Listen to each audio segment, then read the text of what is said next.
ಹರಿ ಓಂ ಶ್ರೀ ಗುರುಭ್ಯೋ ನಮಃ. ಶ್ರೀ ಪರಮಗುರುಭ್ಯೋ ನಮಃ. ಶ್ರೀಮದಾನಂದತೀರ್ಥ ಭಗವತ್ಪಾದಾಚಾರ್ಯ ಗುರುಭ್ಯೋ ನಮಃ. ಶ್ರೀ ವೇದವ್ಯಾಸ ಲಕ್ಷ್ಮೀ ನರಸಿಂಹಾಯ ನಮಃ. ಓಂ ನರಸಿಂಹೋಖಿಲಾಜ್ಞಾನಮತಧ್ವಾಂತ ದಿವಾಕರಃ ಜಯತ್ಯಮಿತ ಸಜ್ಞಾನ ಸುಖಶಕ್ತಿಪಯೋನಿಧಿಃ ಧರ್ಮ ವಿಜ್ಞಾನ ವೈರಾಗ್ಯ ಪರಮೈಶ್ವರ್ಯಶಾಲಿನಃ ಆನಂದತೀರ್ಥ ಭಗವತ್ಪಾದಾನ್ ವಂದೇ ನಿರಂತರಂ. ನಮೋऽस्तु ತಾತ್ವಿಕಾ ದೇವಾಃ ವಿಷ್ಣುಭಕ್ತಿಪರಾಯಣಾಃ ಧರ್ಮಮಾರ್ಗೇ ಪ್ರೇರಯಂತು ಭವಂತಃ ಸರ್ವ ಏವ ಹಿ. ಆಪಾದಮೌಳಿಪರ್ಯಂತಂ ಗುರುಣಾಮಾಕೃತಿಂ ಸ್ಮರೇತ್ ತೇನ ವಿಘ್ನಾಃ ಪ್ರಣಶ್ಯಂತಿ ಸಿದ್ಧ್ಯಂತಿ ಚ ಮನೋರಥಾಃ. ಯೈರಹಂ ಶುಕವತ್ ಸಮ್ಯಕ್ ಶಿಕ್ಷಿತೋಸ್ಮಿ ಕೃಪಾಲುಭಿಃ ತಾನ್ ವಂದೇ ಜ್ಞಾನಪಂಚಾಸ್ಯಾನ್ ಧೇನುಪಾಚಾರ್ಯ ಸೇವಕಾನ್. ಶ್ರೀ ಗುರುಭ್ಯೋ ನಮಃ. ಸತ್ಯಾತ್ಮತೀರ್ಥ ಶ್ರೀಪಾದಂಗಳವರನ್ನ ಭಕ್ತಿ ಶ್ರದ್ಧಾಪೂರ್ವಕವಾಗಿ ನಮಿಸ್ತಾ, ಅವರ ಹೃದ್ಗನಾದಂತಹ ಮಹಾನುಭಾವರಾದ ವಾದಿರಾಜ ಗುರುಸಾರ್ವಭೌಮರನ್ನು, ಅವರ ಹೃದ್ಗರಾದ ಟೀಕಾಕೃತ್ಪಾದರು ಮೊದಲಾದ ಮಹನೀಯರನ್ನು, ಎಲ್ಲ ತತ್ವಾಭಿಮಾನಿ ದೇವತೆಗಳನ್ನು, ಭಾರತೀಶ ಮುಖ್ಯಪ್ರಾಣರನ್ನು, ಅವರ ಅಂತರ್ಯಾಮಿಯಾದ ವಾದಿರಾಜ ಗುರುಸಾರ್ವಭೌಮರ ಉಪಾಸ್ಯ ಮೂರ್ತಿಯಾದ ಭೂವರಾಹ ದೇವರು, ಲಕ್ಷ್ಮೀ ಹಯಗ್ರೀವ ದೇವರು, ರಮಾತ್ರಿವಿಕ್ರಮ ದೇವರನ್ನು ನಮಿಸ್ತಾ, ಅವರ ಪ್ರೀತಿ ಕಾಮಯಮಾನನಾದಂತಹ, ಅವರ ಅನುಗ್ರಹಾಕಾಂಕ್ಷಿಯಾಗಿರ್ತಕ್ಕಂತಹ ನಾನು ಆ ಮಹಾಗುರುಗಳಿಂದ ರಚಿತವಾದ ಅವರ ಕೃತಿಯ ಚಿಂತನೆಯನ್ನು ಮಾಡುವಂತಹ ಪ್ರಯತ್ನವನ್ನು ಮಾಡ್ತಾ ಇದ್ದೇನೆ. ಮಹಾಲಕ್ಷ್ಮೀ ದೇವಿ ಕೈಯಲ್ಲಿ ಮಾಲೆಯನ್ನು ಹಿಡ್ಕೊಂಡು ತಾನು ಬರ್ತಾ ಇದ್ದಾಳೆ. ಸಾಲಾಗಿ ಸಭೆಯಲ್ಲಿ ಸುರರೆಲ್ಲ ಕೂತಿದ್ದಾರೆ. ಒಬ್ಬೊಬ್ಬರಲ್ಲೂ ಕೂಡ ದೋಷಗಳಿವೆ. ಎಲ್ಲರೂ ಅಪೂರ್ಣರು, ಎಲ್ಲರೂ ಅಸ್ವತಂತ್ರರು. ಭಗವಂತನೊಬ್ಬನೇ ನಿರ್ದೋಷ, ಭಗವಂತ ಮಾತ್ರ ಪೂರ್ಣ, ಭಗವಂತನೊಬ್ಬನೇ ಸ್ವತಂತ್ರ ಎನ್ನುವ ತತ್ವವನ್ನು ತೋರಿಸುವುದಕ್ಕಾಗಿ ಲಕ್ಷ್ಮೀದೇವಿ ಒಬ್ಬೊಬ್ಬರ ದೋಷವನ್ನು ತಾನು ಹೇಳ್ತಾ ಹೋಗ್ತಾ ಇದ್ದಾಳೆ. ಅದರಲ್ಲಿ 4 ಜನ ದೇವತೆಗಳು, ಕಾಮವರ್ಜಿತನೊಬ್ಬ, ಕಾಮನಿರ್ಜಿತನೊಬ್ಬ, ಕಾಮಿನಿಗೆ ಸೋತೊಬ್ಬ, ಭಾಮಿನಿಯ ಹಿಂದೆ ಹಾರಿದವ, ಕಾಮಾಂಧನಾಗಿ ಮುನಿಯ, ಕಾಮಿನಿಗೈದಿದನೊಬ್ಬ, ಕಾಮದಿ ಗುರುತಲ್ಪಗಾಮಿಯೊಬ್ಬ. ಈ ತರಹದ ಕೃತಿಯನ್ನ ರಚನೆ ಮಾಡಬೇಕು ಅಂದರೆ ಅದು ವಾದಿರಾಜ ಗುರು ಸಾರ್ವಭೌಮರಿಗೆ ಮಾತ್ರ ಸಾಧ್ಯ. ಇಷ್ಟು ಅದ್ಭುತವಾಗಿ ಒಂದು ಕಾಮದ ವಿಷಯದಲ್ಲಿ 4 ಜನ, ಮೇಲ್ನೋಟಕ್ಕೆ 4 ದೇವತೆಗಳ ದೋಷ ಚಿಂತನೆಯನ್ನು ಇಲ್ಲಿ ನಡೆಸ್ತಾ ಇದ್ದಾರೆ. ಮೂಲತಃ ಇದು ಭಾಗವತದಲ್ಲಿ ಬಂದಂತಹ ಮಾತು. ಕಶ್ಚಿನ್ ಮಹಾನ್ ತಸ್ಯ ನ ಕಾಮ ನಿರ್ಜಯಃ ಅನ್ನುವ ಭಾಗವತದ ವ್ಯಾಖ್ಯಾನ ರೂಪ ರಾಜರ ಈ ಪದ್ಯ. ಬ್ರಹ್ಮದೇವರನ್ನ ಮೊದಲಿಗೆ ತೆಗೆದುಕೊಳ್ತಾ ಇದ್ದಾರೆ. ಕಾಮವರ್ಜಿತನೊಬ್ಬ, ಆದರೆ ಕಾಮಿನಿಗೆ ಸೋತ.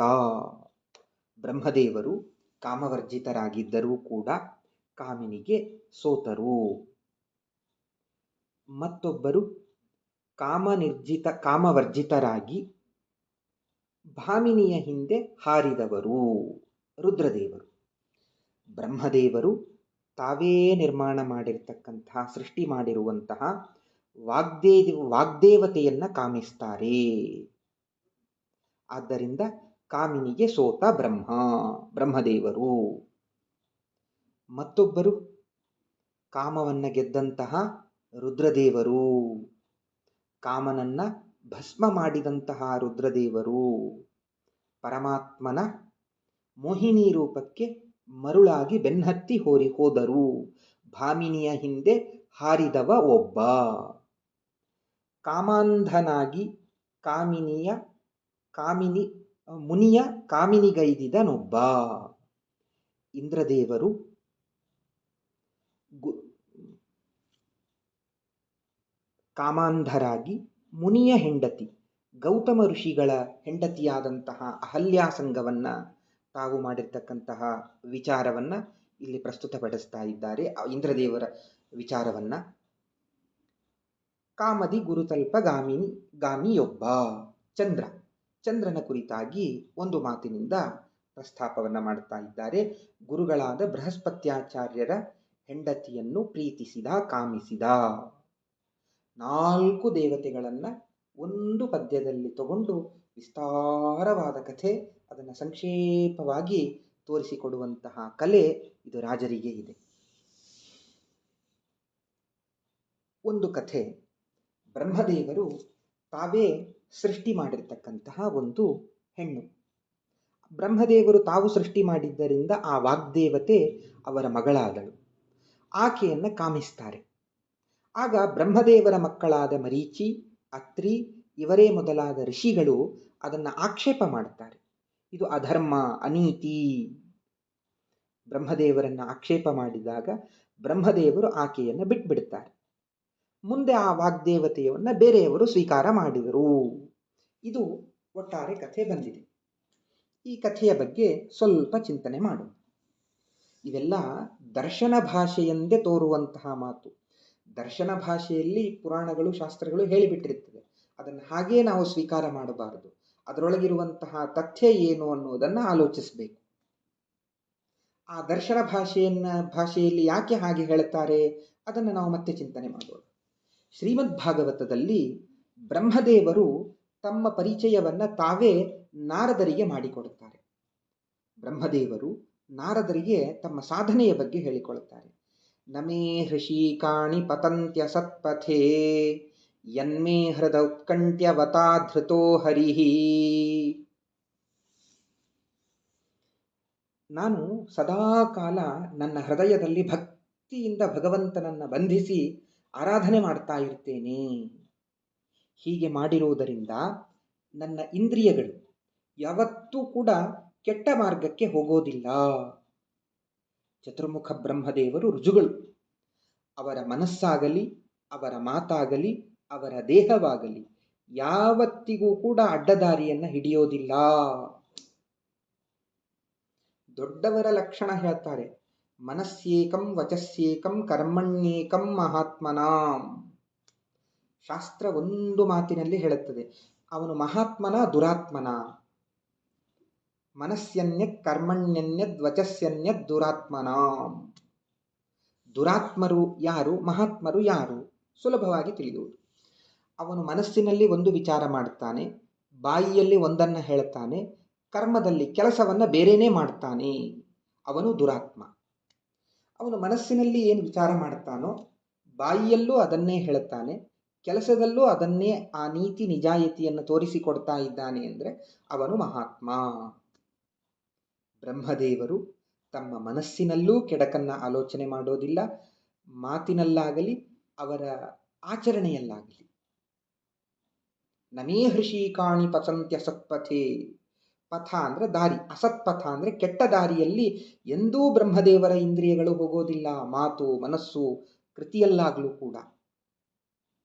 ಅಂಥ ಬ್ರಹ್ಮದೇವರು. ಆ ಬ್ರಹ್ಮದೇವರ ಕುರಿತಾಗಿ ಆಚಾರ್ಯರು, ಶ್ರೀಮದಾಚಾರ್ಯರು ತಮ್ಮ ತಾತ್ಪರ್ಯದಲ್ಲಿ ಒಂದು ಮಾತನ್ನು ಹೇಳುತ್ತಾರೆ. ಯಾಂ ತತ್ಯಾಜ ವಿದುರ್ಬ್ರಹ್ಮ ಮಾನುಷೀ ವಾಕ್ತು ಸಾ ಸ್ಮೃತ ಸರಸ್ವತೀ ನಿಜಾ ಭಾರ್ಯ ದೈವೀ ವಾಚಂತು ತಾಂ ವಿದುಃ. ಚತುರ್ಮುಖ ಬ್ರಹ್ಮದೇವರು ಅವರು ಮರೀಚಿ ಮುಂತಾದವರು ತಮ್ಮ ಮಕ್ಕಳು ಆಕ್ಷೇಪ ಮಾಡಿದರು ಅಂತ ಅವಮಾನಿತರಾಗಿ ಆ ಹೆಣ್ಣನ್ನು ಬಿಟ್ಬಿಟ್ರು, ತಾವೇ ಸೃಷ್ಟಿ ಮಾಡಿದ ಹೆಣ್ಣನ್ನು. ಯಾರು ಆ ಹೆಣ್ಣು ಅಂತಂದ್ರೆ ತನ್ವಿ ಎನ್ನುವಂತಹ ಹೆಣ್ಣು.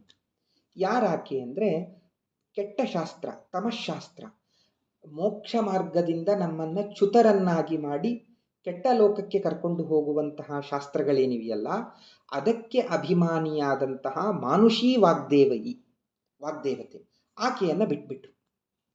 ಇನ್ನೊಬ್ಬ ನಿಜವಾದ ತನ್ನ ಪತ್ನಿ ಇದ್ದಾಳಲ್ಲ, ದೈವೀ ವಾಕ್ ಎನಿಸುವಂತಹ ಪತ್ನಿ ಸರಸ್ವತಿ, ಆಕೆಯನ್ನ ಪಾಣಿಗ್ರಹಣವನ್ನ ಮಾಡಿದ್ರು. ಆಕೆ ಸ್ವಾಭಾವಿಕವಾದ ಪತ್ನಿ ಅನ್ನುವಂತಹ ಮಾತನ್ನು ಇಲ್ಲಿ ಹೇಳ್ತಾರೆ. ಹೀಗಾದರೂ ಬ್ರಹ್ಮದೇವರು ಯಾಕೆ ಮಾಡಿದರು? ಅದಕ್ಕೆ ಶಾಸ್ತ್ರ ಅನೇಕ ಕಾರಣಗಳನ್ನು ಕೊಡ್ತಾರೆ. ಶಾಸ್ತ್ರದಲ್ಲಿ ಹೇಳ್ತಾರೆ. ಒಂದು ಕಡೆ ಹೇಳ್ತಾರೆ, ಬ್ರಹ್ಮದೇವರು 4 ಬಾರಿ ಬ್ರಹ್ಮದೇವರಿಗೆ ಅಜ್ಞಾನ ಬಂತಂತೆ, 2 ಬಾರಿ ಬ್ರಹ್ಮದೇವರು ಭಯಕ್ಕೊಳಗಾದರಂತೆ, 2 ಬಾರಿ ಬ್ರಹ್ಮದೇವರು ಶೋಕಕ್ಕೆ ಒಳಗಾದರು. ಇದು ಎಷ್ಟು ಹೊತ್ತು? ಅರ್ಧ ಕ್ಷಣ ಮಾತ್ರ. 4 ಬಾರಿ ಅಜ್ಞಾನ ಬಂದದ್ದು ಅರ್ಧ ಕ್ಷಣ ಮಾತ್ರ, 2 ಬಾರಿ ಭಯ ಬಂದದ್ದು ಅರ್ಧ ಕ್ಷಣ ಮಾತ್ರ, ದುಃಖ 2 ಬಾರಿ ಬಂದದ್ದು ಅರ್ಧ ಕ್ಷಣ ಮಾತ್ರ. ಯಾಕೆ ಈ ಅರ್ಧ ಕ್ಷಣದಲ್ಲಿ ಅಜ್ಞಾನವನ್ನ, ದುಃಖವನ್ನ, ಭಯವನ್ನ, ಕಾಮವನ್ನ ಯಾಕೆ ತೋರಿಸ್ಕೊಂಡ್ರು ಬ್ರಹ್ಮದೇವರು? ತಾವು ಅಸ್ವತಂತ್ರರು, ಭಗವಂತನಂತೆ ತಾವು ಪೂರ್ಣರಲ್ಲ, ಭಗವಂತನೊಬ್ಬನೇ ಪೂರ್ಣ, ಅವನೊಬ್ಬನೇ ಸ್ವತಂತ್ರ. ಅದನ್ನ ಸಾರಿ ಹೇಳಬೇಕಾಗಿತ್ತು ಬ್ರಹ್ಮದೇವರಿಗೆ. ಬ್ರಹ್ಮದೇವರು ಈ ಮೂಲಕ ತಾವು ತಮ್ಮ ಕಾಮವನ್ನ, ಅಜ್ಞಾನವನ್ನ, ದುಃಖವನ್ನ ತೋರಿಸಿಕೊಂಡದ್ದು ಭಗವಂತನ ಪ್ರೀತಿಗಾಗಿ. ಇದರಿಂದ ಭಗವಂತ ತಾನು ಪ್ರಸನ್ನನಾದ. ಭಗವಂತ ಪ್ರಸನ್ನನಾದದ್ದರಿಂದ ಬ್ರಹ್ಮದೇವರ ಉನ್ನತಿಯೂ ಕೂಡ ಸಿದ್ಧಿಸಿತು. ತೇಪಿ ಕ್ಷಣಾರ್ಧಗಾಹ ಅಜ್ಞಾನಂತು ಚತುರ್ವಾರಂ ದ್ವಿವಾರಂ ಭಯಮೇವ ಚ ಶೋಕೋಪಿ ತಾವನ್ನಾನ್ಯತ್ರ ಕದಾಚಿತ್ ಬ್ರಹ್ಮಣೋ ಭವೇತ್. ಇನ್ನೊಂದು, ಬ್ರಹ್ಮದೇವರು ಮಾಡಿದ ಯಾವ ಧರ್ಮವೂ ಕೂಡ ನಿರರ್ಥಕವಾಗೋದಿಲ್ಲ. ಒಂದು ಅರ್ಧ ಕ್ಷಣ ಭಯ, ಅರ್ಧ ಕ್ಷಣ ಕಾಮ, ಇವು ಕೂಡ ಭಗವತ್ ಪ್ರೀತಿಯೇ ಆಯಿತು. ಭಗವತ್ ಪ್ರೀತಯೇ ನಿತ್ಯಂ ಬ್ರಹ್ಮಣೋ ಯೇ ಭಯಾದಯ ನವೃಥಾ ತಸ್ಯ ಭಾವಸ್ಯಾತ್. ಜ್ಞಾನಪೂರ್ಣರಾದ, ಭಕ್ತಿಪೂರ್ಣರಾದ, ವೈರಾಗ್ಯಪೂರ್ಣರಾದ ಚತುರ್ಮುಖನಲ್ಲಿ ಈ ಕಾಮ ಇವೆಲ್ಲ ಯಾಕೆ ಬಂತು ಅಂದರೆ, ಜನರಲ್ಲಿ ಆ ಸ್ವಭಾವಗಳು ಪ್ರಸಿದ್ಧಿಯಾಗಿವೆ. ಆ ಪ್ರಸಿದ್ಧಿಗಾಗಿ ಭಯಾದಿಗಳ ಪ್ರದರ್ಶನವನ್ನ ಮಾಡಿದರು. ಜನಿಷ್ಯತಾಂ ಜನಾನಾಂಚ ಸ್ವಭಾವಾನಾಂ ಪ್ರಸಿದ್ಧಯೇ ಜ್ಞಾನಾದಿಗುಣಪೂರ್ಣಸ್ಯ ಬ್ರಹ್ಮಣೋಪಿ ಕ್ಷಣಾರ್ಧಗಾಃ ಭಯಾದಿಕಾ ಭವಂತೀವ ಕಥಂ ತಸ್ಮಿನ್ ಸ್ಥಿರಾಲಯಾಃ. ಚತುರ್ಮುಖ ಬ್ರಹ್ಮದೇವರು ಶರೀರವನ್ನು 2 ಭಾಗ ಮಾಡಿದರಂತೆ. ಮಾಡಿದಾಗ ಅದರಲ್ಲಿ ಒಂದು ಸ್ತ್ರೀ, ಒಂದು ಪುರುಷ. ಆ ಸ್ತ್ರೀ ರೂಪವೇ ಸರಸ್ವತಿ, ಪುರುಷ ರೂಪ ಬ್ರಹ್ಮದೇವರು. ಆ ಸ್ತ್ರೀ ತಾನು ಅನೇಕ ರೂಪಗಳನ್ನು ತೆಗೆದುಕೊಂಡ್ಲಂತೆ. ಗೋರೂಪವನ್ನು ತೆಗೆದುಕೊಂಡ್ಲಂತೆ ಸರಸ್ವತಿ. ಆಗ ಬ್ರಹ್ಮದೇವರು ವೃಷಭ ರೂಪವನ್ನ, ಎತ್ತಿನ ರೂಪವನ್ನು ತೆಗೆದುಕೊಂಡು ಆಕೆಯ ಸಂಗವನ್ನು ಮಾಡಿ ಅಲ್ಲಿ ಸಂತತಿಯನ್ನ ಬೆಳೆಸಿದರು. ಸರಸ್ವತಿ ಕುದುರೆಯ ರೂಪವನ್ನು ತೆಗೆದುಕೊಂಡ್ಲಂತೆ. ಆಗ ಇವರು ಗಂಡು ಕುದುರೆಯ ರೂಪದಿಂದ ಅಲ್ಲಿ ಹೋದರು. ಹಾಗಾದರೆ ಆ ಜನರಲ್ಲಿ ಬರಬೇಕಾದ ಸ್ವಭಾವ, ಕಾಮ, ಭಯ, ಶೋಕ, ಅಜ್ಞಾನ, ಇದರ ಪ್ರಸಿದ್ಧಿಗಾಗಿ ಚತುರ್ಮುಖ ತಾನು ಕಾಮವನ್ನು ಪ್ರದರ್ಶನ ಮಾಡಿ ತೋರಿಸಿದ ಎಂಬುದಾಗಿ ಇಲ್ಲಿ ನಾವು ತಿಳ್ಕೊಳ್ಳಬಹುದು. ಜ್ಞಾನಿಗಳು ಈ ತರಹ ದರ್ಶನ ಭಾಷೆಯಲ್ಲಿ ಯಾಕೆ ಹೇಳ್ತಾರೆ ಶಾಸ್ತ್ರ ಅಂತಂದ್ರೆ, ಈ ಒಳಗಿನ ಸೂಕ್ಷ್ಮವಾದ ಅಂಶವನ್ನ ಯಾರೂ ವಿವೇಚನೆ ಮಾಡೋದಿಲ್ಲ. ಲೋಕದರ್ಶನಮಾಶ್ರಿತ್ಯ ದೇವಾಶ್ಚ ಮುನಯಸ್ತತ ಬ್ರೂಯುಹು ಕಥಾಸ್ತತ್ರ ಶಿಕ್ಷಾ ಗ್ರಾಹ್ಯ ನಾರ್ಥ ಕಥಂಚನ. ಸಾಮಾನ್ಯ ಜನರು ಈ ಮೇಲ್ನೋಟದ ಕಥೆಯನ್ನೇ ಮೇಲ್ನೋಟಕ್ಕೆ ಕಾಣಿಸುವಂತೆ ಆ ಕಥೆ ಅನುಗುಣವಾಗಿ ಕಥೆಯನ್ನ ನಿರೂಪಣೆ ಮಾಡಿಬಿಡ್ತದೆ ಶಾಸ್ತ್ರ. ಇದೇ ತತ್ವ ಅಂತ ಅಯೋಗ್ಯರು ಆ ಸೂಕ್ಷ್ಮಾಂಶವನ್ನ ತಿಳಿಯದೆ ತಪ್ಪು ಭಾವವನ್ನು ತಿಳ್ಕೊಂಡು ದುರ್ಗತಿಗೆ ಹೋಗಬೇಕಾಗಿದೆ. ಅದಕ್ಕಾಗಿ ದೇವತೆಗಳು ಕೆಲವೊಮ್ಮೆ ಈ ತರಹದ ಚರ್ಯೆಯನ್ನು ತಾವು ಮಾಡುತ್ತಾರೆ ಅನ್ನುವಂತಹ ಮಾತನ್ನು ಹೇಳುತ್ತಾರೆ. ಇಲ್ಲಿ ಉಪನಿಷತ್ತಿನಲ್ಲಿ ಬರುವಂತಹ ಕಥೆ ಇದು ಪ್ರಸಿದ್ಧವಾದದ್ದು. ಸರಸ್ವತಿ ಅನೇಕ ಪ್ರಾಣಿಗಳ ರೂಪವನ್ನು ತೆಗೆದುಕೊಂಡಾಗ ಬ್ರಹ್ಮದೇವರು ಪ್ರಾಣಿಗಳ ರೂಪವನ್ನು ತೆಗೆದುಕೊಂಡು ಆಯಾ ಸಂತತಿಯನ್ನು ಬೆಳೆಸ್ತಾ ಹೋದರು. ಆದ್ದರಿಂದ ಕಾಮವರ್ಜಿತರಾಗಿದ್ದರೂ ಕೂಡ ಸರಸ್ವತಿ ಯಾವ ಹೆಣ್ಣು ರೂಪವನ್ನು ತೆಗೆದುಕೊಂಡಾಗ ಅದಕ್ಕೆ ಗಂಡು ರೂಪವನ್ನು ತೆಗೆದುಕೊಂಡದ್ದರಿಂದ ಕಾಮಿನಿಗೆ ಸೋತರು ಎಂದು ನಾವು ಚಿಂತನೆ ಮಾಡಲಿಕ್ಕೆ ಅಡ್ಡಿ ಇಲ್ಲ. ಈ ರೀತಿಯಾಗಿ ಚಿಂತನವನ್ನು ಮಾಡಬಹುದು. ಇಲ್ಲಿ ಏನು ಹೇಳಿದರು? ಬ್ರಹ್ಮದೇವರು ಪರಿಪೂರ್ಣ ಜ್ಞಾನ, ಭಕ್ತಿ, ಅವರ ಇಂದ್ರಿಯಗಳು ಎಂದೂ ಕೆಟ್ಟ ಮಾರ್ಗದಲ್ಲಿ ಹೋಗೋದಿಲ್ಲ. ಇದು ಶಾಸ್ತ್ರೀಯವಾದ ವಿಚಾರ. ಆದರೆ ಭಗವಂತ ಸ್ವತಂತ್ರ, ಭಗವಂತನೊಬ್ಬನೇ ಪೂರ್ಣ. ಅದನ್ನು ತೋರಿಸಬೇಕು ಅಂದರೆ ತಾವು ಅಜ್ಞಾನಿಗಳು, ಅಸ್ವತಂತ್ರರು, ಪರತಂತ್ರರು ಅನ್ನೋದನ್ನು ತೋರಿಸಿಕೊಳ್ಳಬೇಕು. ಹೀಗೆ ತೋರಿಸಿಕೊಳ್ಳುವುದು ಭಗವಂತನ ಪ್ರೀತಿಗಾಗಿ. ಭಗವಂತ ಪ್ರೀತನಾದ ಅಂದರೆ ತಮಗೆ ಉನ್ನತಿ. ತಾವು ಮಾಡುವ ಪ್ರತಿಯೊಂದು ಸಣ್ಣ ಸಣ್ಣ ಧರ್ಮಗಳೂ ಕೂಡ ಅದು ಮಹಾ ಧರ್ಮಕ್ಕೆ ಕಾರಣವಾಗುತ್ತವೆ. ಆ ಎಲ್ಲ ಜನರ ಸ್ವಭಾವಗಳ ಪ್ರಸಿದ್ಧಿಗಾಗಿ ಭಯಾದಿಗಳ ಪ್ರದರ್ಶನವನ್ನ, ಕಾಮಾದಿಗಳ ಪ್ರದರ್ಶನವನ್ನ ಬ್ರಹ್ಮದೇವರು ತಾವು ಮಾಡಿದರು ಅನ್ನುವಂಥದ್ದನ್ನ ನಾವು ತಿಳಿದುಕೊಳ್ಳಬಹುದು. ಹೀಗೆ ಜ್ಞಾನಿಗಳನ್ನ ಸರಿಯಾಗಿ ಅರ್ಥ ಮಾಡಿಕೊಳ್ಳದೆ ಬ್ರಹ್ಮದೇವರು ತನ್ನ ಮಗಳನ್ನೇ ಕಾಮಿಸಿದರು ಅಂತ ಎಂಬುದಾಗಿ ನಾವು ಇಷ್ಟನ್ನೇ ತಿಳ್ಕೊಂಡು ಬಿಡ್ತೇವೆ. ಇದರಿಂದ ಎಂಥ ಅನರ್ಥವಾಗುತ್ತೆ. ದರ್ಶನ ಭಾಷೆಯಲ್ಲಿ ತೋರಿರ್ತಕ್ಕಂಥ ಈ ಶಾಸ್ತ್ರವನ್ನ ಹೀಗೆ ನಾವು ತಿಳ್ಕೊಂಡ್ಬಿಟ್ವಿ ಅಂದ್ರೆ ಮುದ್ಗಲ ಋಷಿಗಳ ಪಾಡೇನಾಯಿತು? ಬ್ರಹ್ಮದೇವರ ಈ ಕಾಮ ಪ್ರವೃತ್ತಿಯನ್ನ ಕೇಳಿ ನಕ್ಕ ಬಿಡುತ್ತಾರೆ. ಎಂಥ ಅಧೋಗತಿ ಆಯಿತು ಮುದ್ಗಲ ಋಷಿಗಳಿಗೆ, ಎಂಥ ಅನರ್ಥ ಆಯಿತು. ಆದ್ದರಿಂದ ಈ ರೀತಿಯಾಗಿ ಚಿಂತನೆ ಮಾಡಬಾರದು. ಭಾಮಿನಿಯ ಹಿಂದೆ ಹಾರಿದವ ಒಬ್ಬ ಭಾಮಿನಿಯ ಹಿಂದೆ ಹಾರಿದವ ಯಾರು? ಮಹದೇವರು, ಮನೋನಿಯಾಮಕರಾದಂತಹ ರುದ್ರದೇವರು. ಆ ರುದ್ರದೇವರು ಎಂಥವರವರು? ಕಾಮವರ್ಜಿತರು, ಕಾಮನನ್ನ ಸುಟ್ಟು ಹಾಕಿದವರು. ಪಾರ್ವತಿ ತಪಸ್ಸು ಮಾಡ್ತಾ ಇದ್ದಾಗ ರುದ್ರದೇವರು ತನ್ನ ಪತಿಯಾಗಬೇಕು ಅಂತ ಪಾರ್ವತೀ ದೇವಿಯರು ತಪಸ್ಸು ಮಾಡ್ತಾ ಇದ್ದಾಗ ಆ ರುದ್ರನಿಗೆ ಪೀಡೆ ಕೊಡಲಿಕ್ಕೆ ಬಂದಾಗ ಆ ಕಾಮನನ್ನ ನಕ್ಕು ಕ್ಷಣಾರ್ಧದಲ್ಲಿ ಸುಟ್ಟು ಹಾಕಿದಂತಹ ರುದ್ರದೇವರು. ಅಂತಹ ರುದ್ರದೇವರು ಕೂಡ ಭಗವಂತ ತಾನು ತೋರಿಸಿದ ಮೋಹಿನಿ ರೂಪಕ್ಕೆ ಮರುಳಾಗಿ ಅವನ ಬೆನ್ನತ್ತಿ ಹೋದರು ಎಂಬುದಾಗಿ ಪುರಾಣದಲ್ಲಿ ಕಥೆ ಹೇಳ್ತಾರೆ. ಇಲ್ಲೂ ಕೂಡ ಭಗವಂತ ತಾನು ಸ್ವತಂತ್ರ. ಆ ಭಗವಂತನ ಸ್ವಾತಂತ್ರ್ಯವನ್ನ, ಯಾಕೆಂದ್ರೆ ಮಮ ಮಾಯಾ ದುರತ್ಯಯ, ಯಾರೂ ಕೂಡ ದೇವರ ಮಾಯೆಯನ್ನು ದಾಟ್ಲಿಕ್ಕೆ ಸಾಧ್ಯ ಇಲ್ಲ, ಅದು ನನಗೂ ಈ ಮಾತು ಅಪ್ಲೈ ಆಗತ್ತೆ ಅನ್ನೋದನ್ನ ರುದ್ರದೇವರು ತಾವು ತೋರಿಸಿದ್ರು. ಆ ಭಗವಂತನ ಮೋಹಿನಿ ರೂಪಕ್ಕೆ ಮೋಹಗೊಂಡು ಬೆನ್ನು ಹತ್ತಿ ಹೋದರು. ಭಾಮಿನಿಯ ಹಿಂದೆ ಹಾರಿದವನೊಬ್ಬ ಎಂಬುದಾಗಿ ಹೇಳ್ತಾ ಇದ್ದಾರೆ. ಮುನಿಯ ಕಾಮಿನಿಗೈದಿದ,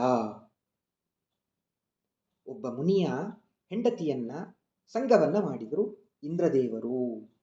ಗೌತಮ ಮುನಿಯ ಹೆಂಡತಿಯಾದ ಅಹಲ್ಯೆ, ಆ ಅಹಲ್ಯೆಯನ್ನ ಸಂಗವನ್ನ ಮಾಡಿದ್ದರಿಂದ ಇಂದ್ರದೇವರು ಕಾಮಾಂಧ ಎಂಬುದಾಗಿ ತಾವು ಕರೆಸಿಕೊಳ್ತಾ ಇದ್ದಾರೆ. ಏನಿದು? ಗೌತಮ ಋಷಿಗಳು ತಾವು ವಸಿಷ್ಠರಂತೆ ತಾವು ಮಹಾ ತಪಸ್ವಿಗಳಾಗಬೇಕು, ವಸಿಷ್ಠರ ಸಾಮ್ಯ ತಮಗೆ ಬರಬೇಕು, ವಸಿಷ್ಠರ ಸಮಾನತೆ ಸಾಮ್ಯ ನನಗೆ ಬೇಕು, ನಾನು ಯೋಗ್ಯನಾಗಬೇಕು ಅಂತ ಹೇಳಿ ತಮ್ಮ ಯೋಗ್ಯತೆಗಿಂತಲೂ ಹೆಚ್ಚಿನ ತಪಸ್ಸನ್ನ ಅವರು ಮಾಡಲಿಕ್ಕೆ ಪ್ರಾರಂಭ ಮಾಡಿದರು. ಸಿಕ್ಕಾಪಟ್ಟಿ ತಪಸ್ಸನ್ನ ಮಾಡಿದ್ರು ಗೌತಮ ಋಷಿಗಳು. ಆ ತಪಸ್ಸನ್ನ ಕಡಿಮೆ ಮಾಡಬೇಕಾಗಿತ್ತು. ಹೇಗೆ ಕಡಿಮೆ ಮಾಡೋದು? ಮಹಾಸಾತ್ವಿಕರು, ಅತ್ಯಂತ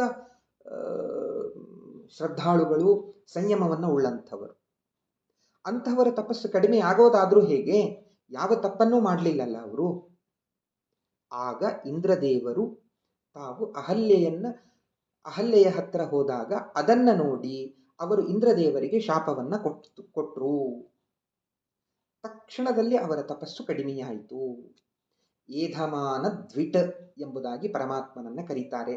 ಅವರ ಯೋಗ್ಯತೆಗಿಂತಲೂ ಅಧಿಕವಾಗಿ ಅವರು ತಪಸ್ಸನ್ನ ಮಾಡಿದರು ಅಂತಂದ್ರೆ ಆಗ ಭಗವಂತನ ಸಂಕಲ್ಪಕ್ಕೆ ಅನುಗುಣವಾಗಿ ಈ ದೇವತೆಗಳು ಅವರ ತಪಸ್ಸನ್ನ ಕಡಿಮೆ ಮಾಡುವುದಕ್ಕಾಗಿ ತಾವು ಶಾಪವನ್ನ ಸ್ವೀಕಾರ ಮಾಡುತ್ತಾರೆ. ಇಂದ್ರದೇವರು ಮಹಾ ದೊಡ್ಡ ದೇವತೆ, ಅಹಲ್ಯೆ ತುಂಬಾ ಸಣ್ಣ ಋಷಿಪತ್ನಿ. ಇಂದ್ರದೇವರ ಯೋಗ್ಯತೆಯ ಮುಂದೆ ಇಂದ್ರದೇವರು ಆಕೆಯನ್ನ ನೋಡುವ ಅವಶ್ಯಕತೆಯೂ ಇರಲಿಲ್ಲ. ಆದರೂ ಕೂಡ ಭಗವಂತನ ಸಂಕಲ್ಪಕ್ಕನುಸಾರವಾಗಿ ಅವರು ಹೋಗಿದರು. ತಸ್ಯ ಲೋಮಚ ನಮೀಯತೆ, ಆ ಸಂಘವನ್ನ ಮಾಡಿದ್ದರಿಂದಲೂ ಇಂದ್ರದೇವರಿಗೆ ಯಾವ ಪಾಪ ಬರ್ತಾ ಇರಲಿಲ್ಲ. ಅವರ ಶಾಪವನ್ನೂ ಅವರು ಸ್ವೀಕಾರ ಮಾಡುವ ಕಾರಣ ಇರಲಿಲ್ಲ. ಆದರೆ ಭಗವಂತನ ಸಂಕಲ್ಪಕ್ಕನುಸಾರವಾಗಿ ಶಾಪವನ್ನ ಸ್ವೀಕಾರ ಮಾಡಿದರು. ಇಂದ್ರದೇವರ ಕಥೆ. ಒಬ್ಬ ಕಾಮದಿ ಗುರುತಲ್ಪಗಾಮಿಯಾದ ಚಂದ್ರ ಬೃಹಸ್ಪತ್ಯಾಚಾರ್ಯರ ಸಂಘವನ್ನ ಮಾಡಿದ. ಚಂದ್ರ ಬ್ರಹ್ಮನಿಂದ ಎಂಥ ಯೋಗ್ಯತೆಯನ್ನು ಪಡೆದಿದ್ದ. ಪ್ರಪಂಚದ ಎಲ್ಲ ಬೀಜಗಳು, ಔಷಧಿಗಳು, ಜಲಗಳು ಎಲ್ಲದಕ್ಕೂ ಸ್ವಾಮಿಯಾದವನು ಚಂದ್ರ. ದೊಡ್ಡ ರಾಜಸೂಯ ಯಾಗವನ್ನು ಮಾಡ್ತಾನೆ, ವಿಶಿಷ್ಟ ಪುಣ್ಯವನ್ನು ಗಳಿಸ್ತಾನೆ. ಸರ್ವ ದೇವತೆಗಳು ವಾಸ ಮಾಡುವಂತಹ ಮೇರು ಪರ್ವತಕ್ಕೆ ಕ್ಷಣ ಬಿಡದೆ ಪ್ರದಕ್ಷಿಣವನ್ನು ಹಾಕ್ತಾನೆ ಚಂದ್ರ. ಇಂತಹ ಚಂದ್ರ ತನ್ನ ಯೋಗ್ಯತೆಯನ್ನು ಮೀರಿ ಅಧಿಕವಾದ ಪುಣ್ಯವನ್ನು ಗಳಿಸಿದ್ದ. ಅವನ ಪುಣ್ಯಕ್ಕೆ ಪೆಟ್ಟು ಕೊಡಬೇಕಾಗಿತ್ತು. ಆದ್ದರಿಂದ ಅವನಿಗೆ ಅಹಂಕಾರವನ್ನು ಕೊಟ್ಟು ಅವನಿಂದ ಬೃಹಸ್ಪತ್ಯಾಚಾರ್ಯರ ಮಡದಿಯ ಸಂಘವನ್ನು ಮಾಡಿಸಿ ತತ್ಪ್ರಯುಕ್ತ ಎಲ್ಲ ಪುಣ್ಯವನ್ನು ಚಂದ್ರ ತಾನು ಕಳ್ಕೊಂಡ. ಇದು ಭಗವಂತನ ಸಂಕಲ್ಪಕ್ಕೆ ಅನುಸಾರವಾಗಿ ಅನ್ನುವುದನ್ನು ತಿಳಿಬೇಕು. ಲಕ್ಷ್ಮೀದೇವಿ ಇವರ ಯಾರ ಹೆಸರನ್ನು ತಗೊಳ್ಳಿಲ್ಲ, ವಿಚಾರವನ್ನು ಮಾತ್ರ ಹೇಳ್ತಾ ಹೋದ್ಲು. ರಾಜರು ಕೂಡ ಒಬ್ಬ ಒಬ್ಬ ಅಂತ ಹೇಳ್ತಾ ಹೋದ್ರು. ಅನಾವಿಷ್ಕುರುವನ್ನನ್ವಯ, ಈ ಎಲ್ಲ ವಿಚಾರಗಳನ್ನ ಹೊರಗಡೆ ಹೇಳಬಾರದು ಅನ್ನೋ ದೃಷ್ಟಿಯಿಂದ ಮನಸ್ಸಿನಲ್ಲಿ ಆ ಮಕ್ಕಳ ದೋಷಗಳನ್ನು ಎಣಿಸ್ತಾ ಎಣಿಸ್ತಾ ಲಕ್ಷ್ಮೀದೇವಿ ಮಾಲೆಯನ್ನು ಹಿಡ್ಕೊಂಡು ಮುಂದೆ ಹೋಗ್ತಾ ಇದ್ದಾಳಂತೆ. ಮತ್ತೆ ಹೇಳ್ತಾರೆ, ನಶ್ವರೈಶ್ವರ್ಯವ ಬಯಸುವನೊಬ್ಬ, ಪರರಾಶ್ರಯಿಸಿ ಬಾಳುವ ಈಶ್ವರನೊಬ್ಬ, ಹಾಸ್ಯವ ಮಾಡಿ ಹಲ್ಲು ದುರಿಸಿಕೊಂಡವನೊಬ್ಬ, ಅದೃಶ್ಯಾಂಗ್ರಿಯೊಬ್ಬ, ಒಕ್ಕಣ್ಣನೊಬ್ಬ. ನಶ್ವರವಾದ ಶಾಶ್ವತವಲ್ಲದ ಐಶ್ವರ್ಯವನ್ನು ಬಯಸುವವನು ಒಬ್ಬ, ಇನ್ನೊಬ್ಬರನ್ನ ಆಶ್ರಯಿಸಿ ತಾನು ಈಶ್ವರ ಅಂತ ಆದವನು ಒಬ್ಬ. ಸ್ವಯಂ ಈಶ್ವರನಲ್ಲ ಅವನು, ಬೇರೆಯವರನ್ನ ಆಶ್ರಯಿಸಿದ್ದರಿಂದ ಅವನಿಗೆ ಈಶ್ವರತ್ವ ಬಂತು. ಮತ್ತೊಬ್ಬ ಹಾಸ್ಯವನ್ನ ಮಾಡಿ ಹಲ್ಲು ದುರಿಸಿಕೊಂಡವನೊಬ್ಬ, ಅದೃಶ್ಯಾಂಗ್ರಿಯೊಬ್ಬ, ಒಕ್ಕಣ್ಣನೊಬ್ಬ ಅಂತ ಹೇಳ್ತಾ ಇದ್ದಾರೆ. ಇಂದ್ರದೇವರು ನಶ್ವರವಾದ ಐಶ್ವರ್ಯ, ಒಂದು ಇಂದ್ರದೇವರ ಐಶ್ವರ್ಯ ನಶ್ವರವಾಗಿದೆ, ಅದನ್ನ ಇಂದ್ರದೇವರು ಬಯಸ್ತಾ ಇದ್ದಾರೆ. ಎರಡು, ಇಂದ್ರದೇವರ ಐಶ್ವರ್ಯವೇ ನಶ್ವರ, ಅದನ್ನು ಅವರು ಬಯಸೋದು. ಯಾಕೆಂದ್ರೆ ದೂರ್ವಾಸರ ಶಾಪದಿಂದ ಐಶ್ವರ್ಯವನ್ನೆಲ್ಲ ಕಳ್ಕೊಂಡಿದ್ರು ಇಂದ್ರದೇವರು. ಅದನ್ನು ಪಡೆಯುವುದಕ್ಕಾಗಿ ಪ್ರಯತ್ನ, ಸಮುದ್ರ ಮಥನ, ಅದನ್ನು ಭಗವಂತ ತಾನು ಕೊಡ್ತಾ ಇದ್ದಾನೆ. ನಶ್ವರವಾದ ಐಶ್ವರ್ಯವನ್ನ ಬಯಸ್ತಾ ಇದ್ದಾರೆ. ನಮ್ಮ ಪ್ರಕಾರ ಇಂದ್ರದೇವರು ಅನುಭವಿಸುವಂತಹ ಐಶ್ವರ್ಯ, ಇಂದ್ರ ಪದವಿ ತುಂಬಾ ದೊಡ್ಡದು. ಬ್ರಹ್ಮದೇವರ ಒಂದು ದಿನಕ್ಕೆ 14 ಮನ್ವಂತರ, ಒಂದು ಮನ್ವಂತರಕ್ಕೆ 71 ಮಹಾಯುಗಗಳು. ಆ 71 ಮಹಾಯುಗಗಳಿಗೆ ಒಬ್ಬ ಇಂದ್ರ. ಉದಾಹರಣೆಗೆ ಹೇಳ್ತೇನೆ, ಈ ವೈವಸ್ವತ ಮನ್ವಂತರ ಅಂತ ಇದೆ, 7ನೆಯ ಮನ್ವಂತರ. ಈ ಮನ್ವಂತರದಲ್ಲಿ ಪುರಂದರ, ಈ ಟರ್ಮಿನಲ್ಲಿ ಪುರಂದರ ಅನ್ನುವಂಥವರು ಇಂದ್ರನ ಪದವಿಯಲ್ಲಿ ಕೂತಿದ್ದಾರೆ.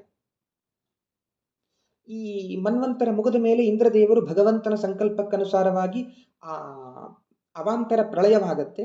ಮತ್ತೆ ಸೃಷ್ಟಿಯಾದಾಗ ಆ ಇಂದ್ರ ಪದವಿಯನ್ನ ಬೇರೆಯವರಿಗೆ, ತಮ್ಮ ಅವಧಿ ಮುಗಿದದ್ದರಿಂದ ಆ ಪದವಿಯನ್ನ ಬೇರೆಯವರಿಗೆ ಬಿಟ್ಟುಕೊಟ್ಟು ಅವರು ಹೊರಡಬೇಕು. ಈ ಅರ್ಥದಲ್ಲಿ ಇಂದ್ರದೇವರ ಐಶ್ವರ್ಯ ನಶ್ವರ. ಅಥವಾ ಇಂದ್ರದೇವರು ಸಿಂಹಾಸನದಲ್ಲಿ ಕೂತಾಗ ಹಿರಣ್ಯಕಶಿಪು ಅವರ ಮೇಲೆ ದಾಳಿ ಮಾಡಿದ, ಆಗ ಇಂದ್ರ ಅದೃಶ್ಯ ಆಗಿ ಹೋಗಿಬಿಟ್ಟ. ರಾವಣ ಬಂದ, ಬಲಿಚಕ್ರವರ್ತಿ ಬಂದ. ಹೀಗಾಗಿ ಮೇಲಿಂದ ಮೇಲೆ ಆ ಇಂದ್ರ ಪದವಿಯ ಸಿಂಹಾಸನದ ಮೇಲೆ ಆಕ್ರಮಣವಾಗ್ತಾ ಇತ್ತು. ಇಂದ್ರದೇವರು ಹೊರಟು ಹೋಗ್ತಾ ಇದ್ರು. ಆ ಅರ್ಥದಲ್ಲೂ ಇಂದ್ರದೇವರ ಐಶ್ವರ್ಯ ನಶ್ವರವಾದದ್ದು. ಅಂತಹ ನಶ್ವರವಾದ ಐಶ್ವರ್ಯವನ್ನ ಬಯಸ್ತಾ ಇದ್ದಾರೆ ಒಬ್ಬ ಇಂದ್ರದೇವರು. ಪರರಾಶ್ರಯಿಸಿ ಬಾಳುವಂತಹ,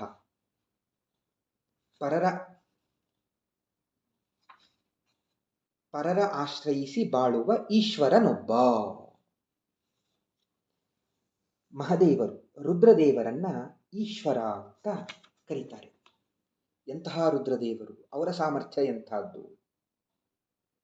ಈ ಇಂದ್ರದೇವರನ್ನ ಆಯಾ ದೇವತೆಗಳು, ದೈತ್ಯರು ಬಂದು ಪದವಿಯನ್ನು ಆಕ್ರಮಣ ಮಾಡಿ, ರುದ್ರದೇವರ ಪದವಿಯನ್ನು ಯಾರೀ ಆ ಕೈಲಾಸಕ್ಕೆ ಹೋಗಿ ಅವ್ರನ್ನ ಓಡಿಸ್ಲಿಕ್ಕೆ ಸಾಧ್ಯ? ಯಾವ ದೈತ್ಯರಿಂದಲೂ ಸಾಧ್ಯವಾಗಲಿಲ್ಲ. ಮಹಾ ಸಮರ್ಥರು, ಈಶ. ಅಂತಹ ರುದ್ರದೇವರು ಕೂಡ ಕೆಲವೊಮ್ಮೆ ಲಕ್ಷ್ಮೀದೇವಿಯನ್ನ ಆಶ್ರಯಿಸಿದರಂತೆ, ಕೆಲವೊಮ್ಮೆ ಚತುರ್ಮುಖ ಬ್ರಹ್ಮದೇವರನ್ನ ಆಶ್ರಯಿಸಿದರಂತೆ, ಕೆಲವೊಮ್ಮೆ ವಾಯುದೇವರನ್ನ ಆಶ್ರಯಿಸಿದರಂತೆ, ಕೆಲವೊಮ್ಮೆ ಭಾರತೀ ದೇವಿಯರನ್ನ ಆಶ್ರಯಿಸ್ತಾರಂತೆ. ಯಾವ ಪುರಾಣ ರುದ್ರದೇವರಿಗೆ ಮನೋನಿಯಾಮಕರು, ಸಂಹಾರಕರ್ತೃಗಳು ಏನೆಲ್ಲ ಹೇಳ್ತಾ ಇದೆ, ಆ ಪುರಾಣಗಳೇ ರುದ್ರದೇವರ ಕುರಿತಾಗಿ ಕೆಲವು ಕಥೆಗಳನ್ನ ಹೇಳುತ್ತವೆ. ಚತುರ್ಮುಖ ಬ್ರಹ್ಮದೇವರ 5ನೇ ತಲೆಯನ್ನು ಕತ್ತರಿಸ್ತಾರೆ ರುದ್ರದೇವರು. ಅದು ಪ್ರಳಯದ ಅಗ್ನಿಯಂತೆ ಅವರನ್ನು ಬೆನ್ನತ್ತಿ ಬರ್ತದೆ ಆ ಶಿರಸ್ಸು. ಆಗ ಲಕ್ಷ್ಮೀದೇವಿಯ ಹತ್ರ ಬಂದಾಗ ಲಕ್ಷ್ಮೀದೇವಿ ಹರಿಪಾದೋದಕವನ್ನು ತಾನು ಪ್ರೋಕ್ಷಣೆ ಮಾಡಿ ಅವನ ಕೈಯಲ್ಲೇ ಆ ಶಿರಸ್ಸನ್ನು ಇಟ್ಟು ಆ ಜ್ವಾಲೆಯನ್ನು ಶಾಂತಗೊಳಿಸ್ತಾರೆ. ಹಾಗಾದರೆ ರುದ್ರದೇವರು ಲಕ್ಷ್ಮೀದೇವಿಯನ್ನ ಆಶ್ರಯಿಸಿ ಈಶ್ವರತ್ವವನ್ನು ತಾವು ಪಡೆದರು. ಆ ಬ್ರಹ್ಮದೇವರ ಶಿರಸ್ಸನ್ನು ಕತ್ತರಿಸಿದಾಗ ರುದ್ರದೇವರಿಗೆ ಬ್ರಹ್ಮಹತ್ಯೆ ಬಂತು. ಆ ಬ್ರಹ್ಮಹತ್ಯೆ ಪರಿಹಾರಕ್ಕಾಗಿ ರಾಮಾವತಾರದಲ್ಲಿ ರಾಮದೇವರು ರಾಮೇಶ್ವರದಲ್ಲಿ ಲಿಂಗವನ್ನು ಪ್ರತಿಷ್ಠೆ ಮಾಡುತ್ತಾರೆ. ಆ ಪ್ರತಿಷ್ಠೆ ಮಾಡುವಾಗ ಆ ರುದ್ರದೇವರ ಸೇತುವೆಗೆ ಅಭಿಮುಖವಾಗಿ ತಾವು ಸೇತುವೆಯನ್ನೇನು ಕಟ್ಟಿರ್ತಾರಲ್ಲ ಆ ಸೇತುವೆಯನ್ನು ನಿತ್ಯದಲ್ಲಿ ನೋಡುವಂತೆ ಆ ರುದ್ರದೇವರನ್ನು ಸ್ಥಾಪನೆ ಮಾಡ್ತಾರೆ. ಯಾಕೆ? ಸೇತುಂ ದೃಷ್ಟ್ವಾ ಸಮುದ್ರಸ್ಯ ಬ್ರಹ್ಮಹತ್ಯಾಂ ವ್ಯಪೋಹತಿ. ಬ್ರಹ್ಮಹತ್ಯೆ ಪರಿಹಾರ ಆಗಬೇಕಾದ್ರೆ ಸೇತುವನ್ನು ನೋಡಬೇಕು, ರಾಮಸೇತುವನ್ನು. ಹೀಗೆ ರುದ್ರದೇವರು ಈ ಪ್ರಸಂಗದಲ್ಲಿ ಆಶ್ರಯಿಸ್ತಾರೆ. ತ್ರಿಪುರಾಸುರರನ್ನು ಸಂಹಾರ ಮಾಡಬೇಕಾದ್ರೆ, ಅಂಧಕಾಸುರರನ್ನು ಸಂಹಾರ ಮಾಡಬೇಕಾದ್ರೆ, ಭಸ್ಮಾಸುರನ ಪೀಡೆಗೆ ಒಳಗಾದಾಗ ಹೀಗೆಲ್ಲ ಬೇರೆಯವರನ್ನು ಆಶ್ರಯಿಸಿದ್ದಾರೆ. ರುದ್ರದೇವರ ಅವತಾರ ಅಶ್ವತ್ಥಾಮಾಚಾರ್ಯರು. ಆ ಅಶ್ವತ್ಥಾಮಾಚಾರ್ಯರಿಗೆ ಕೊಲ್ಲಲಿಕ್ಕೆ ಹೋದಾಗ ಅವರು ಪಾಂಡವರ ಮಕ್ಕಳನ್ನು ಕೊಂದಿರ್ತಾರೆ. ಆಗ ಭೀಮಸೇನ ದೇವರು ಬೆನ್ನತ್ತಿ ಹೋಗಿ ಹಿಡ್ಕೊಂಡು ಬಂದು ಅವರನ್ನು ಕೊಲ್ಲಬೇಕು ಅಂತ ಹೋದಾಗ ದ್ರೌಪದಿ ಬಂದು ಅವನು ಬ್ರಾಹ್ಮಣ, ಗುರುಪುತ್ರ, ಅವನನ್ನು ಸಂಹಾರ ಮಾಡಬಾರದು ಎಂಬುದಾಗಿ ದ್ರೌಪದಿ ಅವರನ್ನು ಬಿಡಿಸ್ತಾರೆ. ದಂಡನೆಯಿಂದ ಒತ್ತಾಯ ಮಾಡಿ ಆಕೆ ತಾನು ಬಿಡಿಸ್ತಾಳೆ. ಹೀಗೆ ಅನೇಕ ಬಾರಿ ಪುರಾಣಗಳು ಹೇಳುವಂತಹ ಕಥೆ ಇದು. ನಾನು ಕಲ್ಪನೆ ಮಾಡಿದ ಕಥೆಗಳಲ್ಲ ಇದು. ಈಶ್ವರನೇ ಅವರು, ಆದರೆ ಇನ್ನೊಬ್ಬರನ್ನು ಆಶ್ರಯಿಸಿದ್ದಾರೆ. ಆ ಕಾರಣದಿಂದ ನಾನು ಇವರನ್ನು ಮದುವೆ ಆಗೋದಿಲ್ಲ ಅಂತ ಲಕ್ಷ್ಮಿ ಮುಂದೆ ಹೋಗ್ತಾ ಇದ್ದಾಳಂತೆ. ಹಾಸ್ಯವ ಮಾಡು ಹಲ್ಲು ಧರಿಸಿಕೊಂಡವನೊಬ್ಬ. ದಕ್ಷ ಪ್ರಜಾಪತಿಯ ಯಜ್ಞ ನಡೀತಾ ಇದೆ. ರುದ್ರದೇವರಿಗೆ ಅವಮಾನವಾಗಿದೆ, ಆಹ್ವಾನವಿಲ್ಲ. ಸತೀದೇವಿ ದೇಹತ್ಯಾಗವನ್ನು ಮಾಡಿದ್ದಾಳೆ. ಆ ಪ್ರಸಂಗದಲ್ಲಿ ಪೂಷ ಎನ್ನುವಂತಹ ಒಬ್ಬ ದೇವತೆ ಹಲ್ಲು ಬಿರಿದು ನಕ್ಕಿರ್ತಾರೆ. ಅದನ್ನು ನೋಡಿ ಆ ರುದ್ರದೇವರ ವೀರ್ಯ ಸಂಭೂತರಾದ ರುದ್ರದೇವರ ಮಗನಂತೆ ಇದ್ದಂತಹ ವೀರಭದ್ರ ಆ ಹಾಸ್ಯವ ಮಾಡಿ ಹಲ್ಲು ಕಿರಿದು ನಕ್ಕಿದ್ದಕ್ಕಾಗಿ ಆ ಪೂಷರ ಹಲ್ಲುಗಳನ್ನು ತಾನು ಉದುರಿಸಿರ್ತಾನೆ. ಹೀಗಾಗಿ ಹಾಸ್ಯವ ಮಾಡಿ ಹಲ್ಲು ದುರಿಸಿಕೊಂಡವನೊಬ್ಬ, ಅದೃಶ್ಯಾಂಗ್ರಿಯೊಬ್ಬ, ಒಕ್ಕಣ್ಣನೊಬ್ಬ. ಅದೃಶ್ಯಾಂಗ್ರಿ ಅಂತಂದ್ರೆ ಕಶ್ಯಪರಿಂದ ಕದ್ರೂದೇವಿಯಲ್ಲಿ ಹುಟ್ಟಿರ್ತಕ್ಕಂತಹ ಶೇಷದೇವರು. ಹಾವಿನ ರೂಪದಲ್ಲಿ ಇದ್ದಾಗ ಅವರ ಪಾದಗಳು ಅದೃಶ್ಯವಾಗಿವೆ. ಶೇಷದೇವರ ಮೂಲ ರೂಪ ದಧಾನೋ ಹಲಸೌನಂದೌ ಧ್ಯೇಯೋ ವಿಷ್ಣೋಸ್ತು ಪೃಷ್ಠತಃ. ಶೇಷದೇವರ ಧ್ಯೇಯ ರೂಪ ಅದು. ಭಗವಂತನ ಹಿಂಬದಿಯಲ್ಲಿ ತಾನು ಕೈ ಮುಗಿದು ನಿಂತಿರ್ತಾರೆ ಯಾವಾಗಲೂ ಶೇಷದೇವರು. ಅವರ ಪಾದಗಳು ಅದೃಶ್ಯ, ಕಾಣ್ತಾ ಇರೋದಿಲ್ಲ. ಪಾದಗಳಿಲ್ಲ ಅಂತ ಹೇಳೋದಿಲ್ಲ, ಪಾದಗಳು ಕಾಣೋದಿಲ್ಲ, ಅದೃಶ್ಯವಾಗಿರ್ತವೆ. ಈ ರೀತಿಯಾಗಿ ಹೇಳ್ತಾ ಇದ್ದಾರೆ. ಒಕ್ಕಣ್ಣನೊಬ್ಬ.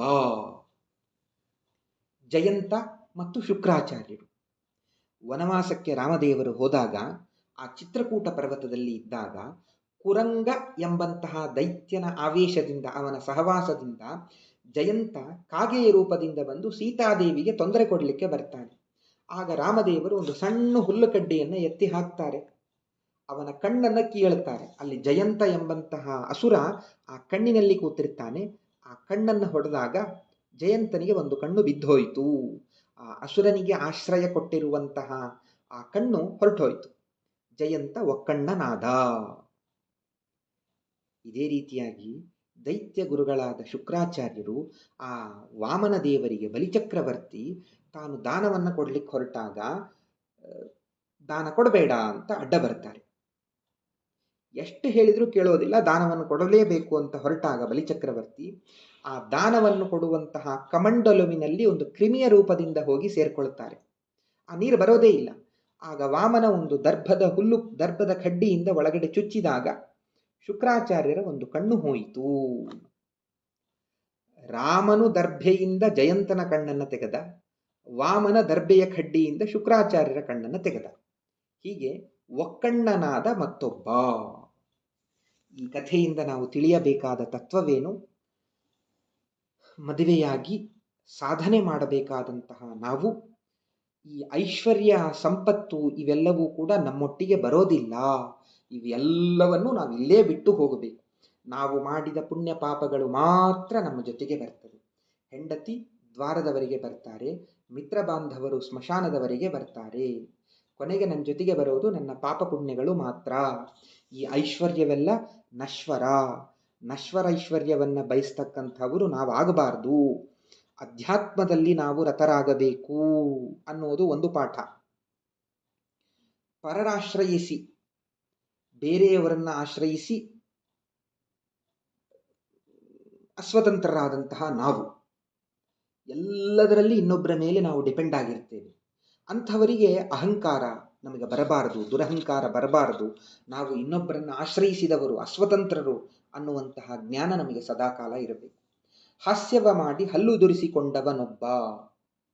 ಈ ಚರಣದ ಆವೃತ್ತಿಯಿಂದ ಇನ್ನೊಬ್ಬರ ದೋಷಗಳನ್ನು ನಾವು ಯಾವತ್ತೂ ಟೀಕಿಸ್ಲಿಕ್ಕೆ ಹೋಗಬಾರ್ದು. ಏನೋ ಅವರ ಜನ್ಮಾಂತರದ ಕರ್ಮದಿಂದ ಅವರು ಏನೋ ತೊಂದರೆಯನ್ನು ಅನುಭವಿಸ್ತಾ ಇರ್ತಾರೆ, ಅವರನ್ನು ನಾವು ಟೀಕೆ ಮಾಡಬಾರದು, ಅವರನ್ನು ನೋಡಿ ನಗಬಾರದು ನಾವು ಅನ್ನೋದನ್ನು ರಾಜರು ನಮಗೆ ತಿಳಿಸಿಕೊಡ್ತಾ ಇದ್ದಾರೆ. ಅದೃಶ್ಯಾಂಗ್ರಿಯೊಬ್ಬ ಒಕ್ಕಣ್ಣನೊಬ್ಬ. ಜೀವನದಲ್ಲಿ ಅನೇಕ ತರಹದ ಏರುಪೇರುಗಳಾಗ್ತಾ ಇರ್ತದೆ. ಶಾಂತವಾಗಿ ನಾವು ಇರಬೇಕು. ಎಲ್ಲರ ಬಗ್ಗೆ ಏಕದೃಷ್ಟಿ, ಸಮಾನ ದೃಷ್ಟಿಯನ್ನು ತಾಳಬೇಕು. ಅವರ ಗುಣದೋಷಗಳಿಗೆ ಅನುಗುಣವಾಗಿ ನಾವಿರಬೇಕು. ಇತ್ಯಾದಿ ಅನೇಕ ತರಹದ ಮಾತುಗಳನ್ನು ಇದರಿಂದ ನಾವು ತಿಳ್ಕೊಳ್ಬಹುದು. ಇಲ್ಲಿ ಹೇಳಿರ್ತಕ್ಕಂತಹ ದೋಷ ಲಕ್ಷ್ಮೀದೇವಿ ಹೇಳಿರ್ತಕ್ಕಂತಹ ದೋಷ, ಭಗವಂತನ ಸ್ವಾತಂತ್ರ್ಯಕ್ಕಾಗಿ ತಾನು ಹೇಳಿರ್ತಕ್ಕಂತಹ ದೋಷ. ಈ ಎಲ್ಲ ದೇವತೆಗಳು, ಬ್ರಹ್ಮದೇವರಾಗಲಿ, ರುದ್ರದೇವರಾಗಲಿ, ಇಂದ್ರನಾಗಲಿ, ಚಂದ್ರನಾಗಲಿ, ಈ ಎಲ್ಲ ದೇವತೆಗಳು ಕೂಡ ನಮಗೆ ಮೋಕ್ಷವಾಗಬೇಕಾದರೆ, ನಮಗೆ ಹರಿತತ್ವಗಳಲ್ಲಿ ವಿಶ್ವಾಸ ಬರಬೇಕಾದರೆ ಈ ದೇವತೆಗಳ ಅನುಗ್ರಹ, ಆಶೀರ್ವಾದ ನಮಗೆ ಬೇಕೇ ಬೇಕು. ಈ ದೇವತೆಗಳಿಲ್ಲದೆ ನಮಗೇನೂ ಸಾಧ್ಯವಿಲ್ಲ. ನಮ್ಮ ದೃಷ್ಟಿಯಲ್ಲಿ ಇವರು ಮಹಾನುಭಾವರೇ, ನಮಗಿಂತಲೂ ಕೋಟಿ ಕೋಟಿ ಪಟ್ಟು ಸಾಧನೆಯಲ್ಲಿ ದೊಡ್ಡವರು. ಭಗವಂತನ ಸರ್ವೋತ್ತಮತ್ವಕ್ಕೆ ಮಾತ್ರ ಇತರರ ದೋಷ ಚಿಂತನೆಯನ್ನ ಮಾಡಬೇಕು ಅನ್ನೋದಷ್ಟೇ ಈ ಪದ್ಯಗಳ ಉದ್ದೇಶ. ಶ್ರೀಕೃಷ್ಣಾರ್ಪಣಮಸ್ತು. ಅನೇನ ಭಾವಿಯತ್ ಪುಣ್ಯಂ ತದಾಪ್ನೋತು ಗುರುರ್ಮಮ ಕರ್ಮಂಧೀಶ್ವರ ಭಕ್ತಿ ಬಂಧನವಶಃ ಪ್ರೀತೋಸ್ತು ಕೃಷ್ಣ ಪ್ರಭು ಪ್ರೀತೋಸ್ತ್ವನೇನ ಶುಭದೋ ಮಮ ದೇವಪೂಜಾ ವ್ಯಾಖ್ಯಾದಿ ಸತ್ಕೃತಿ ಕೃತೋ ಬದರೀ ನಿವಾಸಿ. ಶ್ರೀಕೃಷ್ಣಾರ್ಪಣಮಸ್ತು. ಮಹಾನುಭಾವರಾದ ಗುರುಸಾರ್ವಭೌಮರಾದ ವಾದಿರಾಜರ ಹೃದ್ಗನಾದ ಹಯಮುಖ ಭೂವರಾಹ ರಮಾತ್ರಿವಿಕ್ರಮರು ಇದರಿಂದ ಪ್ರೀತರಾಗಲಿ. ಶ್ರೀಕೃಷ್ಣಾರ್ಪಣಮಸ್ತು.